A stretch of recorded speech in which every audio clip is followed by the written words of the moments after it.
Ladies and gentlemen, it's Friday. To all my 8 to 5 people out there, you're not far away. 5 o'clock is not so far.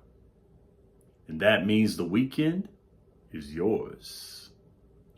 While you're enjoying the weekend, make sure that you think of those employees that don't get the weekend off. They have to work Friday, Saturday, and Sunday while you enjoy a weekend off. They have to slave at their workplace while you enjoy your time off. While you're thinking about your weekend and what you got planned, think about when you got to go back in on Monday and do it all over again. And those weekend employees that had to work are going to sleep in while you got to go and punch that clock one more time. I'm not saying that's anybody in this room. I'm not saying that. But if I was, think about that while you're enjoying this weekend.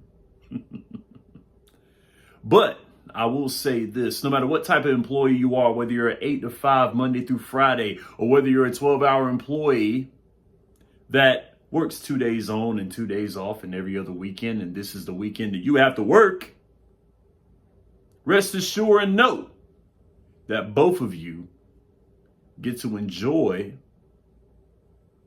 a cup of coffee, maybe enjoy a little breakfast with me, Podcast Smitty, on a Friday, might I add, because Quick Hits is on Tuesday and on Friday.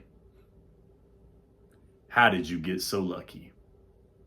I have no idea. But for those who are going to be off this weekend, hopefully you enjoy the live sports. And for those who have to work during the weekend, hopefully you enjoy the replays and the playbacks. Either way, you get to enjoy some sports and an analysis from yours truly. So without further ado, let's go ahead and get that theme music rolling. Can't fall off, now they holler he'll turn, thinking I'ma sell out, talking just to feel heard. I never listen, although they say it's strictly. Welcome everyone to the first Friday episode of Quick Hits. I'm your host Shannon Smith, aka Podcast Smitty. For those who watched the show on Tuesday, our very first Tuesday episode of Quick Hits, I would like to say thank you for the views, the likes, the comments, and the subscriptions. For those who haven't done any of the three, you still have time. So go ahead and like, comment, and subscribe to the Boom Broadcasting YouTube channel and also to the socials. That way you'll be updated on all the shows that are on Boom Broadcasting. We have a lot of great content creators. You have a lot of great shows. So make sure you are watching as they put them on for the week. Now, with the first Tuesday show, we'll recap everything. We're talking about the game 1 of the WNBA Finals. We're talking about the headlines for the 2024-2025 NHL season and the BKFC lightweight title fight between Franco Tenaglia and Tony Loco Soto. When you go back and watch that show on Tuesday, you'll understand why I chose that event. But don't go anywhere. You can watch that right after this show here. After you watch the Friday episode of Quick Hits, you can go back and watch that. So keep it locked right here. Now, of course, with it being fall, I'm looking out my window right now. I'm seeing some very nice sights. The leaves are turning and they're falling. We've got some very nice scenery going on in the fall. We have wonderful smells coming up in the fall with cinnamon, pumpkin spice. We've got sweet potatoes. We've got apples. One thing about North Carolina is we have the best apples on the planet. You heard it here right now on Quick Hits. So fall is great. Not only is fall nice to look at and wonderful smells and wonderful sceneries, We're jam-packed full of sports in the fall. And that's the reason why I got to put on 2 shows instead of 1, because I got to be able to fit everything in there since I dubbed myself the fan of sport. I'm going to make sure that I get all the sports to you as it comes. And I know you see my red cup in there. Don't worry. There's water in that red cup. It's too early in the day to be doing all that menacing, to indulging in the spirits. The only spirit I got going on right now is caffeine, because I'm about to get me another cup of coffee, which is something that you're going to be doing with me twice a week. 9 o'clock on Tuesdays and 9 o'clock on Fridays. As we have another episode of Quick Hits, I'm going to be your buffer for the weekend. So you enjoy this time that we have here, because your weekend is going to be coming up. Enjoy the Friday, everybody. This show is going to be dedicated to Game 2 and Game 3 of the WNBA Finals. Also to the playoffs in baseball. The AL and NLCSs are going on right now. We're painting a picture for the World Series right now. Not only that, we're going to be looking at all the football that's going to be going on. We got college football with all the upsets going on in college football. Then we've got all the headlines of the NFL. We've got games we got to look at for the weekend. We're going to be making some picks this week, and I'm looking forward to doing all that. That's the reason why I got to have 2 shows, because we have a lot of news to cover. We got a lot of ground to cover, and I'm thankful that you chose Quick Hits to cover that ground for you right now. So without further ado, let's start the show. After a heartbreaking Game 1 loss at home, Breanna Stewart reviewed the film from the game. She looked at it all, looked at it again, and the only conclusion that she drew was the shots didn't fall in her favor. That was it. She got some rest. And then on Sunday, the Lynx and the Liberty met for Game 2. Needless to say, the shots had no trouble falling for the New York Liberty as they won 80-66 in a rout of the Minnesota Lynx. Stewie was everywhere on offense and defense, with 21 points, 8 rebounds, 5 assists, and a finals record of 7 steals. The defense played a big number in that game, as Nafisa Collier was kept under 20 points, and she turned the ball over 7 times, giving the Liberty a much-needed win, momentum, and a shot in the arm as they go to Minnesota for Game 3, with the series tied 1-1. Now remember, the Liberty have been to the WNBA Finals 5 times prior. All 5 times, they left without a chip. The Liberty are back in it after the win on Sunday. But those games were at home. After going to Minnesota with a record crowd on hand for Game 3, Minnesota pulled away early, with McBride, Williams, and Collier pouring it on in the first half, leading by 8. The second half was when the Liberty came back. Stewie finished the game with 30 and 10. Big shots from Jaquel Jones and the game winner from Sabrina Ionescu, giving them a win by 3. A game where the Liberty were down 15 points. And they came with their own comeback and their own 3-point win. Last week it was, could the Liberty come back? Could they do it after a very heartbreaking loss? Now it's, what are the Lynx going to do? Now it's one more win for the Liberty. The Liberty know what's at stake. They understand that they have been here before and have not been able to cash in and get the win. After last year's heartbreaking loss, this year's 32-8 regular season, and sweet revenge against the Las Vegas Aces, the New York Liberty look like this is back in their favor. But don't count the Lynx out yet. They've got one more home game, and they forced 18 turnovers in this game. It wasn't like the Lynx played a bad game. They played a great game. It's just the Liberty just would not die.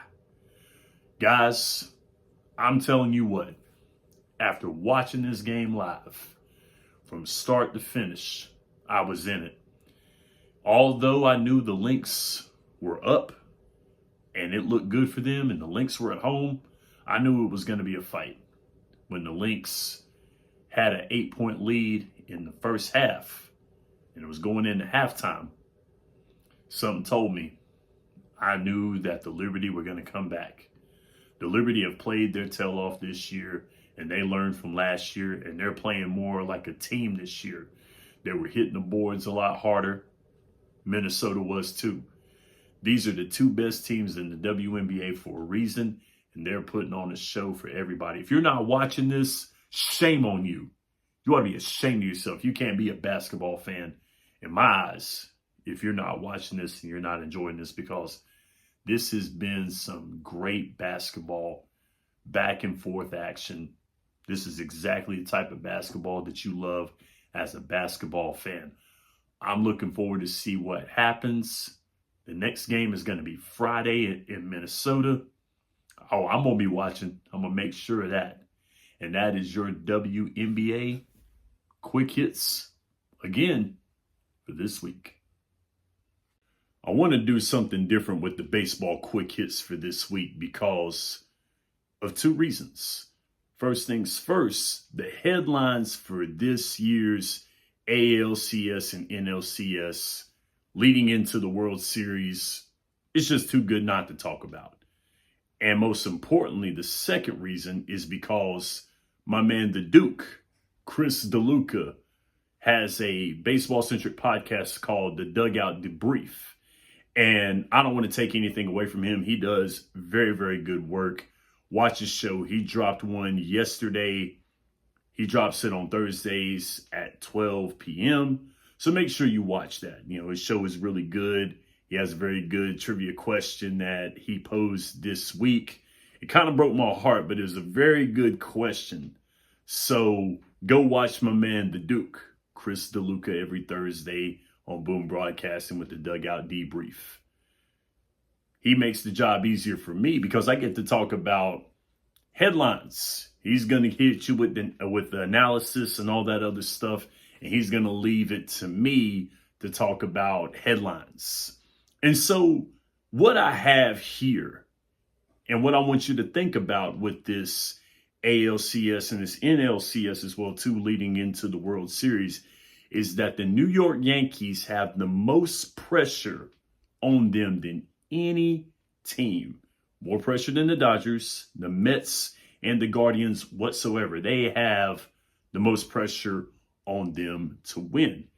And the reason why is because if they win, the league wins. Now, I'm looking past the Guardians. I'm sorry. I hate it for the Guardians fans, but I'm thinking that the Yankees going to put you away 4-1. I just think they're too strong everywhere, especially in the hitting. And now that Aaron Judge has found some type of rhythm, I think he's going to do very, very well. But if the Yankees win, the league wins. And here's why. If the Yankees get to the World Series, which I expect them to do so, and they play the Dodgers, the league wants that matchup because you've got two juggernauts. You got a clash of the Titans and Shohei Ohtani and Aaron Judge. That's a heavyweight title fight right there. And it would be all the money that the league would make off of that showdown. It would be really, really good. Shohei Ohtani, first 50-50 baseball player in all of baseball. Aaron Judge, who is like the home run king of this century, of this era of baseball. It would be incredible. So I see that as what the league wants, and I think most of your fans want that as well too. But if that doesn't happen and the Mets get there, I am old enough to remember in 2000 when the Yankees and the Mets had the first Subway Series. It was the first time that two teams from the same state met in a World Series since 1956, I believe. It was the New York Giants and the Brooklyn Dodgers that met. And of course, they sold the teams to San Francisco and to Los Angeles, of course, with the Dodgers playing. So this would be really, really good for baseball because the Subway Series, all the hype for the Subway Series is really good. I remember when I was a kid, it was the summer of 8th grade for me, and I remember that. The hype for the game was really, really good, but the outcome was easy to see. The Yankees overmatched the New York Mets. They beat them 4-1. Derek Jeter was World Series MVP. That was a three-peat for the Yankees, and that was the last time that any team did repeat as World Series champions.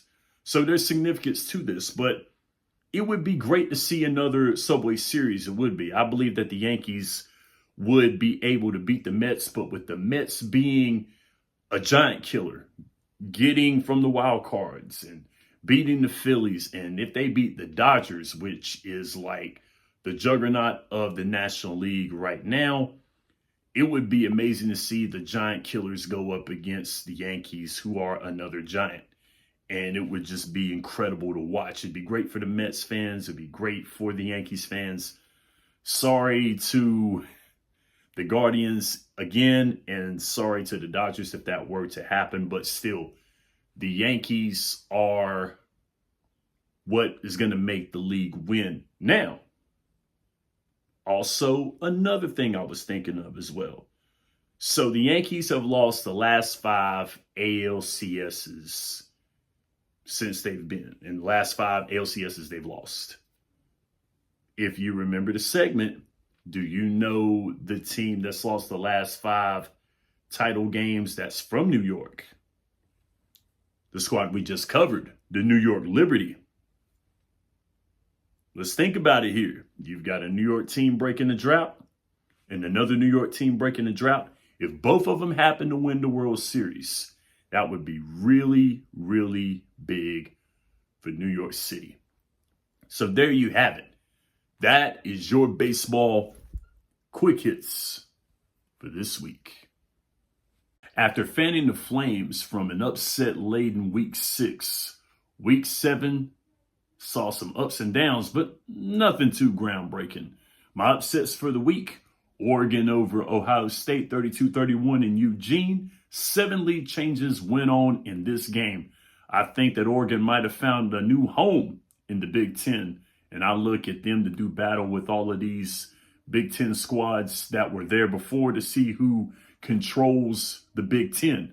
I think Oregon found a home. Them and Ohio State will be battling each other for years to come. My next one is LSU versus Ole Miss. 29-26 was the final, with LSU winning at home in overtime in Death Valley. I don't see Ole Miss playing for the national championship this year, considering the fact that they've lost twice. I don't see a 2-loss team going into the field of 12 for the national championship, but we could be wrong.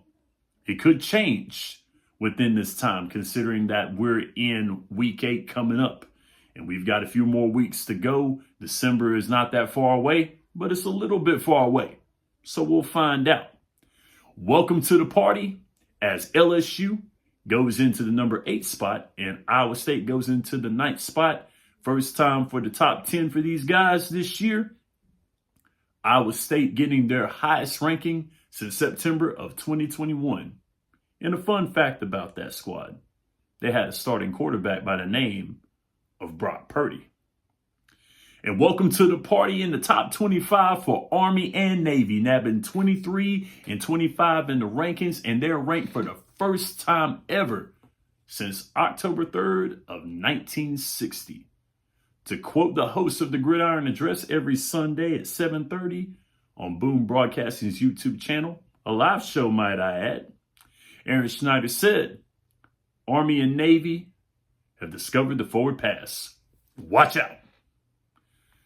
So, unfortunately, on a somber note, number 11, Tennessee, and number 18, Ole Miss, getting their new rankings this week. And newly unranked Oklahoma Sooners and the Utah Utes. You ain't got to go home, but you got to get out of here. These guys are no longer ranked in the top 10 and the top 25, respectively. Now, the preview for week 8. We got 3 marquee games on the docket. One of them doesn't seem too marquee for me, but I understand why it's mentioned.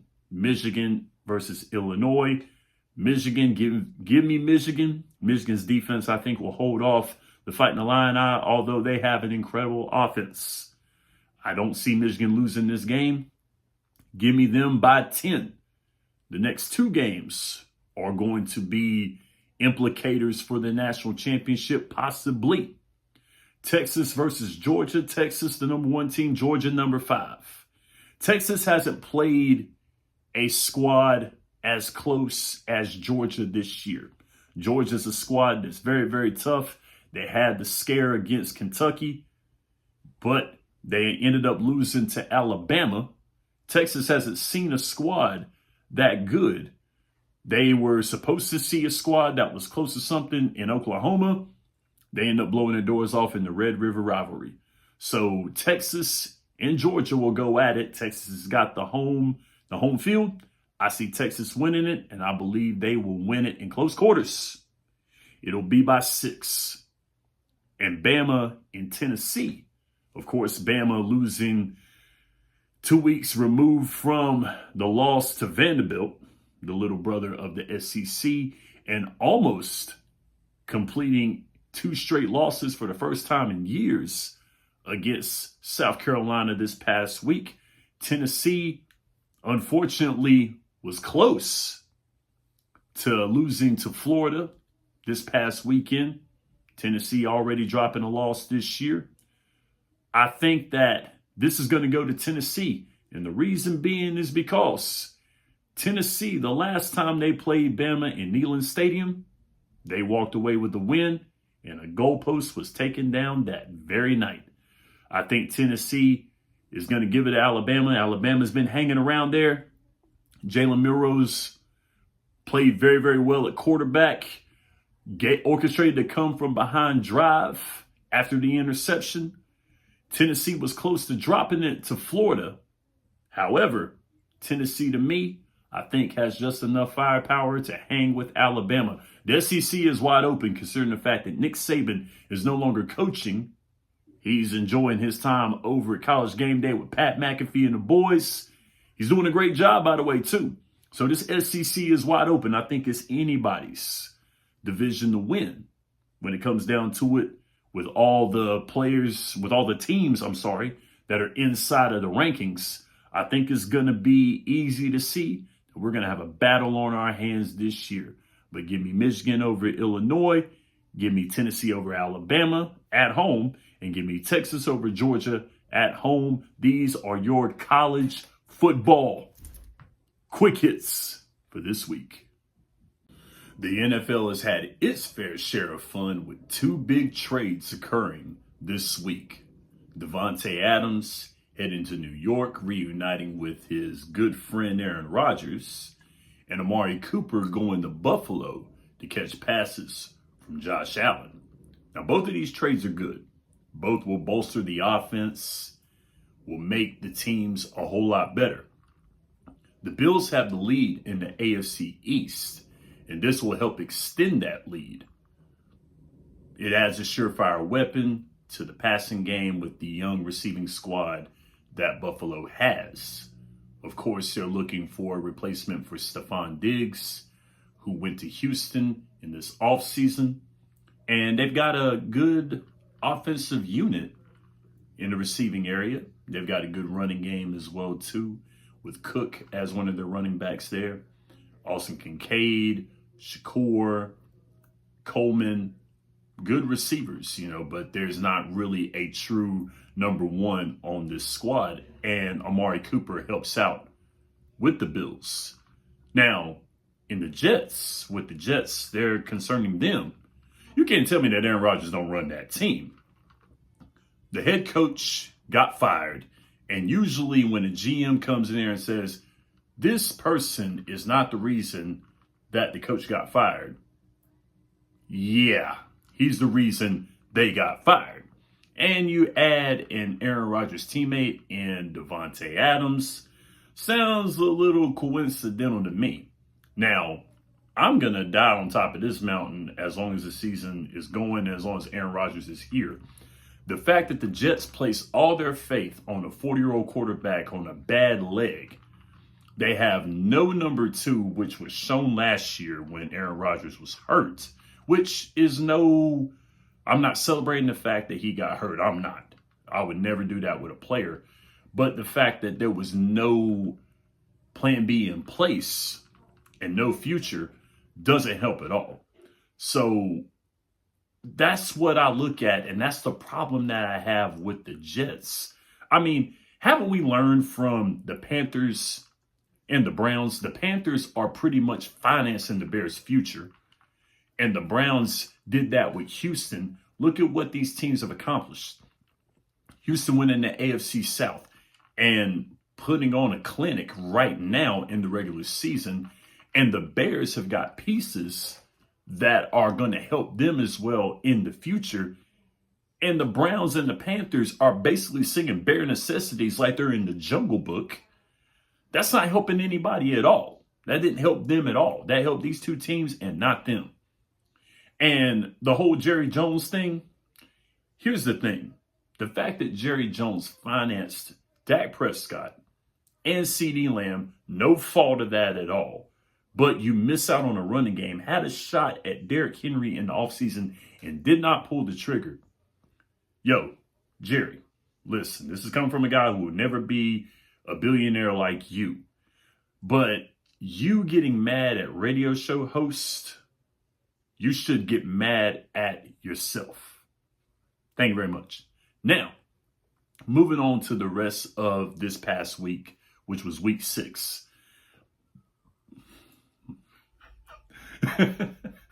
my most disappointing individual performances and individual team performance, it's got to go to Dak and the Dallas Cowboys.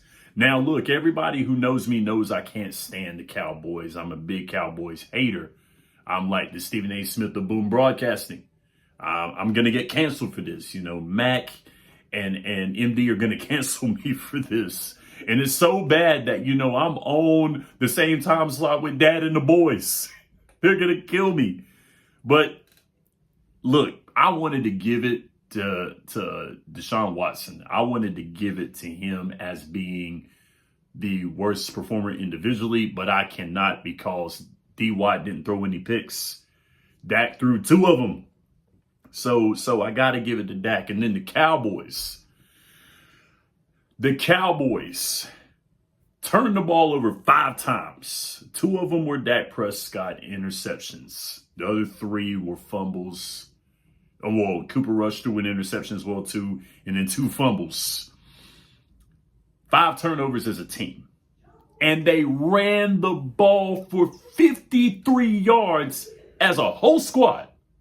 Now, I can say this because I can. I cover the Carolina Panthers on Tobacco Road Sports Radio's YouTube channel. I cover them on the Cat Cave with my man Ryan Frick.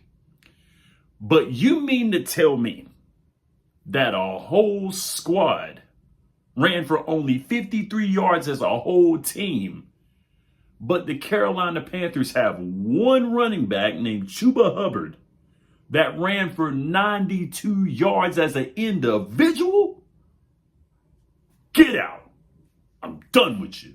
It's over. No comparison. Now, for my most impressive team and individual performance. My individual performance that was most impressive, it's got to be Baker Mayfield.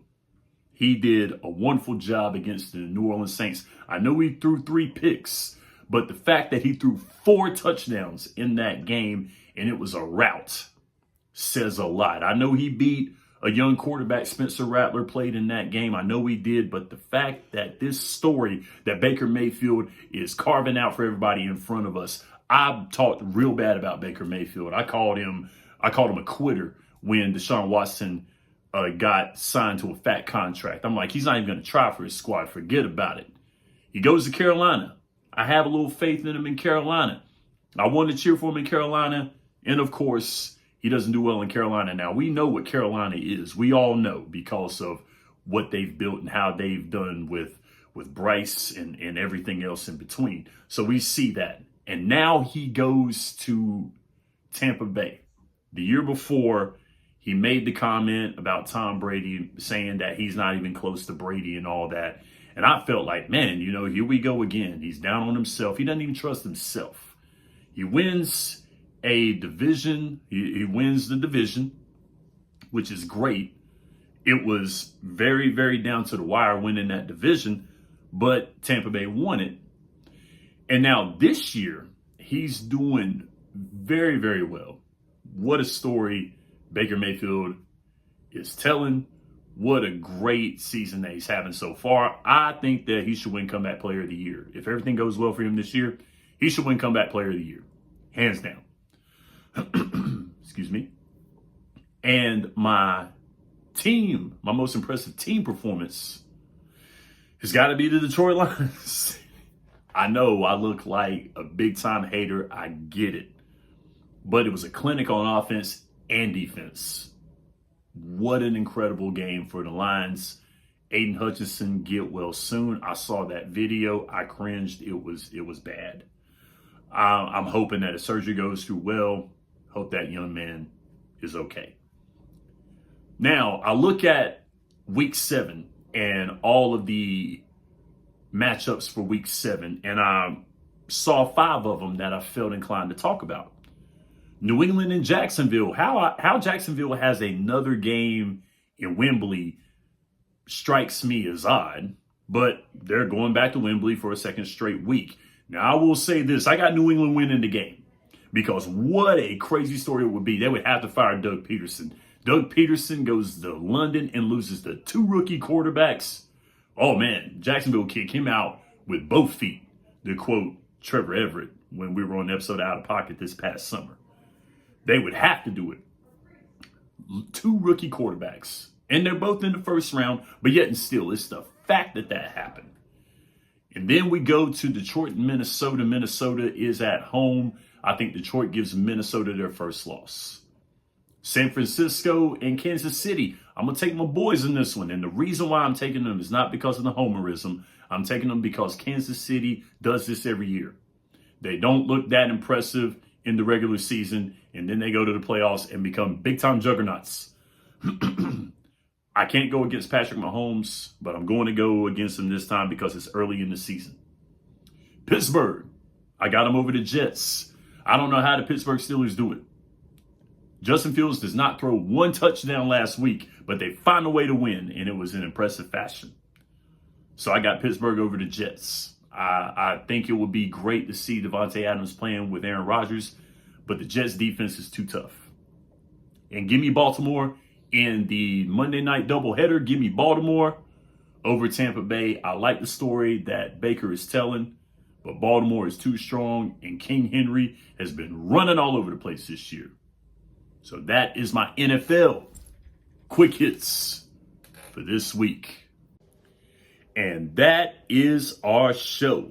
I want to say thank you to everybody that viewed the show on Tuesday. The very first Tuesday show, might I add. It got over 70 views. I appreciate you guys for tuning in. I thank you for tuning in for today's show. You could have been anywhere in the world. You didn't have to watch, but you did. And I surely appreciate that. So make sure that you like, comment, and you subscribe to the shows here on the Boom Broadcasting YouTube channel. On your way out, watch them. Today's lineup, you have Dad and the Boys coming on at about 3 o'clock. Michael Davis and his dad are going to have some explaining to do this week. So they're going to be gearing up for the game on Sunday with the Dallas Cowboys. And also, make sure you watch Out of Pocket with Michael Davis, his live sports show which is always fun. I haven't been on Out of Pocket in a while, and I miss being on there. But, we'll get the scheduling right one day, MD. We're going to get it taken care of, and I'm going to be back on the show. And also, the Friday Night SmackDown nightcap from Mouthing Off with Mike is going to be on about 10:15, just when all the festivities on SmackDown end. He'll be on the live to talk about the show. So make sure that you tune in for that. Also, I want to give a shout out to Michael Davis, of course. I want to say thank you for allowing me to be on twice this week. You thought it was a good idea. I appreciate you doing that. So yes, he's contributing to the success of this show, and I appreciate him for doing that. I also want to say thank you to my man, Jason Colenso, who is the co-host of Sideline Savants with Wayne, the Commissioner Thomas. They come on Wednesdays at 12. I used to be on the Wednesday slot with them, but they're taking it on. So you have your lunch with the fellas from Sideline Savants. Also, they had a real cool thing that they talked about on their show this past Wednesday where they say, give the game ball to the guy in fantasy that did it for you this week. So my game ball goes to Deebo Samuel. 20.7 points that he put up on Thursday night for me. Helped submit me a win. I'm 4-2 in the league that I'm in for Out of Pocket. I'm coming for you, Wayne. I know you're up there. I know you're in the lead, but that will not be for long. So I'm gunning for you, my friend. But watch Sideline Savants. They had a great show on Wednesday. Go ahead and watch it. Watch the Dad and the Boys episode from the other day. They're gearing up for Friday. Also watch It Stinks, which is the TV movie podcast that my man Sean Lucas put out. So make sure you watch that. He does a very good job. His Wrestling and Destiny podcast will be on Saturday. So make sure you watch that, all my wrestling fans out there. And last but not least, Chris DeLuca, the Duke, our man with the baseball-centric podcast. He shouted me out on this show, and I appreciate him for doing that. Hey, brother, don't ever think I'm going to put pressure on you to shout me out. Not at all, my man. You do some great work. Make sure that you watch his baseball podcast, Dugout Debrief, which comes on at 12 o'clock on Thursday. He dropped an episode yesterday. Go there and watch that. He needs the views. He has a good mind for baseball. And by the way, Baldo Jimenez, he'll know what I'm talking about. But guys, thank you so much for everything. It's been a jam-packed week. You guys enjoy your weekend. Enjoy the wrestling. Enjoy the football, the baseball, the basketball. Enjoy all the sports. And come on back next week, next Tuesday, where I'll have you another jam-packed show. And we'll do it all over again. Remember, professional wrestling is the ultimate gentleman sport. I'm Shannon Smith, and this is Quick Hits.